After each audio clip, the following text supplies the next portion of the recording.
Hello students, welcome to this channel.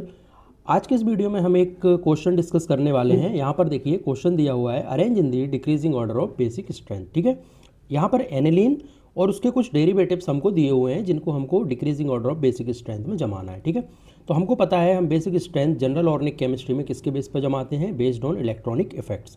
तो यहाँ पर हमको ये डिसाइड करना है कि कौन सा इलेक्ट्रॉनिक इफेक्ट है जो यहाँ पर रोल प्ले कर रहा है और वो इलेक्ट्रॉनिक इफेक्ट बेसिक स्ट्रेंथ को बढ़ा रहा है और घटा रहा है। ये इतना लॉजिक हमको लगाना होता है और हमारा क्वेश्चन सॉल्व हो जाता है। ठीक है, तो देखो, हाँ, अगर मैं फर्स्ट की बात करूँ तो फर्स्ट में यहाँ पर पूरा एक साइक्लो एल्काइल ग्रुप है और इस तरीके के ग्रुप्स हमको पता है प्लस आई इफेक्ट शो करने के लिए जाने जाते हैं। ठीक है, अब यहाँ पर देखो, यहाँ पर एक ऑक्सीजन है जो कि इलेक्ट्रोनेगेटिव एटम है, तो ये अपनी तरफ इलेक्ट्रॉन डेंसिटी को इस तरीके से पुल करेगा। तो यहाँ पे क्या लग रहा है, माइनस आई इफेक्ट लग रहा है। ठीक है, माइनस इंडक्टिव इफेक्ट लग रहा है। अब देखो, यहाँ पर दो ऑक्सीजन है तो दोनों तरीके से इस तरीके से इलेक्ट्रॉन डेंसिटी पुल होगी।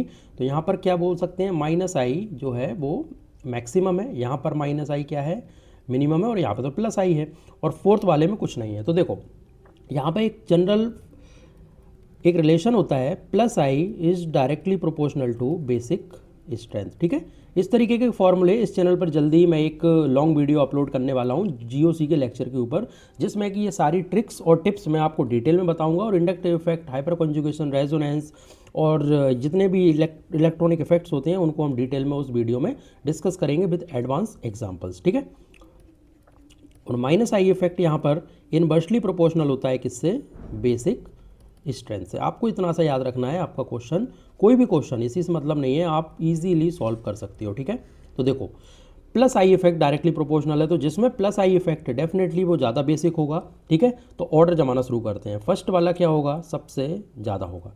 उस अब देखो, माइनस आई तो इन्वर्सली है, यानी माइनस आई जिसमें प्रेजेंट होगा उसकी बेसिक स्ट्रेंथ क्या होगी, डिक्रीज होगी। तो सेकंड और थर्ड में क्या है, माइनस आई इफेक्ट है, डेफिनेटली इनकी बेसिक स्ट्रेंथ क्या होगी, कम होगी सारे कंपाउंड से। तो हम क्या करेंगे, फर्स्ट के बाद फिर कौन आना चाहिए, जिसमें कोई इलेक्ट्रॉनिक इफेक्ट प्रेजेंट नहीं है, ना प्लस आई है ना माइनस आई है, तो फर्स्ट के बाद कौन आएगा, कंपाउंड नंबर फोर्थ आ जाएगा। ठीक है, उसके बाद सेकंड और थर्ड में कंपैरिजन करना है, तो सेकंड फोर्थ के बाद आएगा, क्यों, उसमें माइनस आई तो है लेकिन थर्ड वाले से कम है। ठीक है, ये आपका यहाँ पर decreasing order of basic strength का निकल कर आता है।